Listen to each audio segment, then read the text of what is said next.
Welcome back.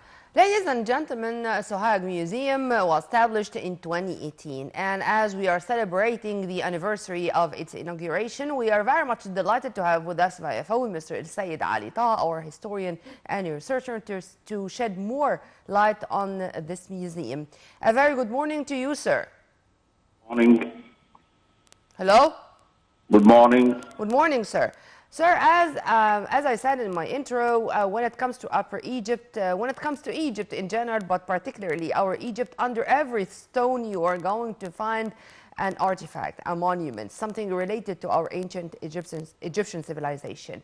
And the museum in Sohag is saying that there are a lot of artifacts, a lot of monuments which really deserve to be exhibited in a very elegant place, if I may say so. Would you please, we'd like first to shed more light on Sohag and its history.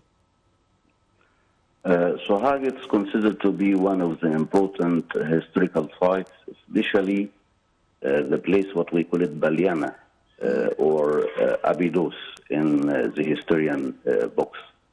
Abydos is considered to be the residence of one of the great deities in ancient Egyptian cult or religion.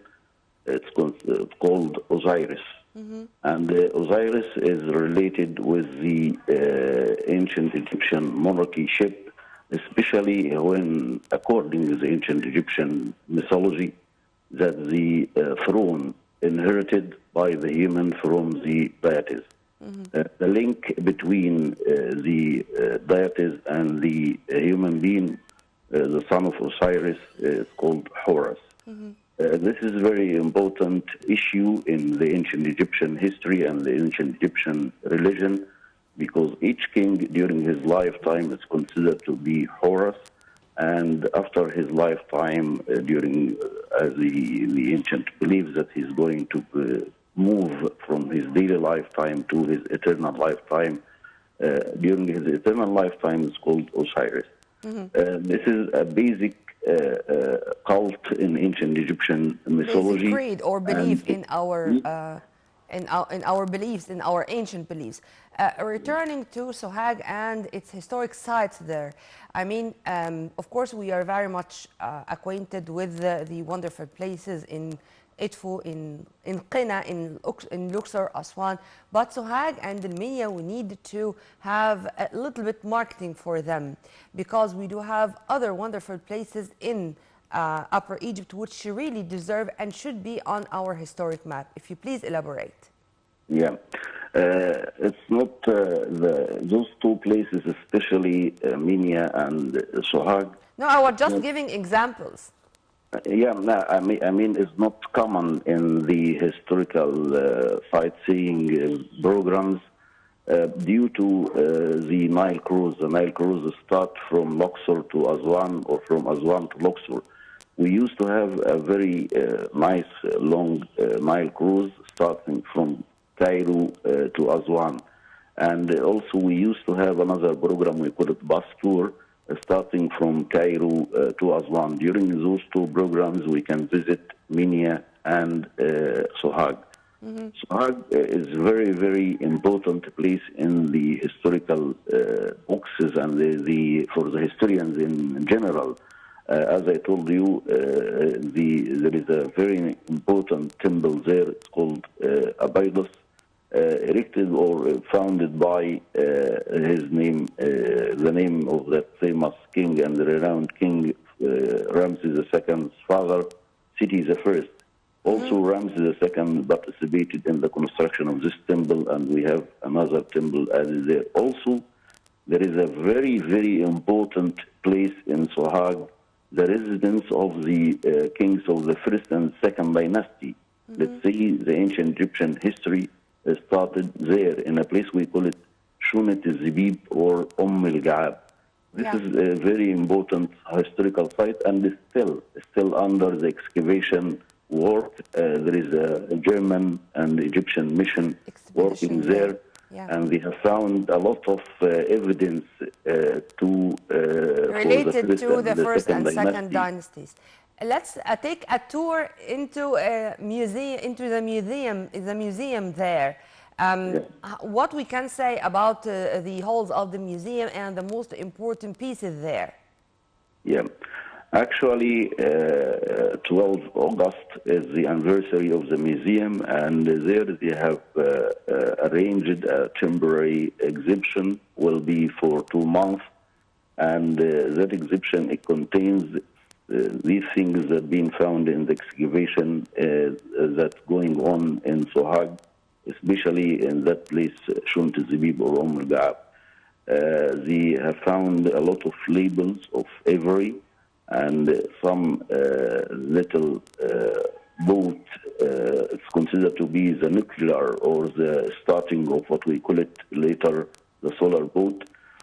Also, they have found a lot of bots, clay bots, talking about the first and the before, by the way, before the first dynasty, because nowadays we are talking about dynasty 0 and dynasty 2 zeros before the first one.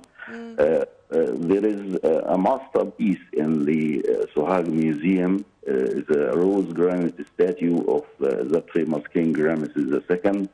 And also, we have some stuff being found in the tomb of the famous lady, that beautiful one, if you have seen her statue, Merit Amun.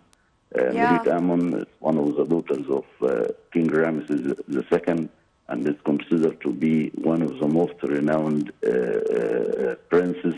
Especially, she took the place of her mother, Nefertari, as Nefertari died young, so she took her place, and she be called the first lady of Egypt at that time. Also, Sohag, they have found about a couple of years ago, very important thing. It's considered to be one of the factories of the beer factory, and also the ruins of the ovens that they used to bake the bread. So all the stuff that's been found there, it's divided in different halls in the museum, and each hall talking about something important. Like, you find textile room, you will find the clay pots room, you will find the labels of ivory and wood room. It looks like somehow to the Civilization Museum in Fustat. It's talking about the ancient history from the beginning up to the actual time. That's why we have found there is a whole talking about the development of the pilgrimage, that holy journey that we do to Mecca from the beginning of the Islamic era up to now. Yeah. Sir, one final question regarding the state's strategy or keenness to distribute or to build many museums scattered all over Egypt. Of course, the gym is going to be, as I'm always saying, the gift of Egypt to humanity, and it's going to be inaugurated, inshallah, that soon. And we do have our museum in Al Tahrir Square, our national museum. But now there is a wish, or there is a very sincere desire, and it's really implemented on the ground, to have many other museums scattered all over Egypt, just to make sure that all monuments are very well preserved, and every piece deserves to be exhibited in such halls built on the latest technologies or according to the latest international standards. Tell me more about that. Yeah, we do need more museums. As you know, from time to time we have new discoveries and a lot of excavations going on. As we know from Saqqara, from different places, we still have a lot of things to be discovered. And there are things that we know where it is, and we leave it as it is, because it's not that easy to store them in the same environment as they are in underneath. So, and we have a lot of stores in the historical sites full of antiquities. And so many things we need to exhibit them in the different museums. So we need more museums. And maybe somebody says, you have a lot of museums, but we still need more. We still need more, and we discover from time to time different things, and that things need to be in a good environment. In the storerooms, yes, it's very good to be there and kept in a good condition as well.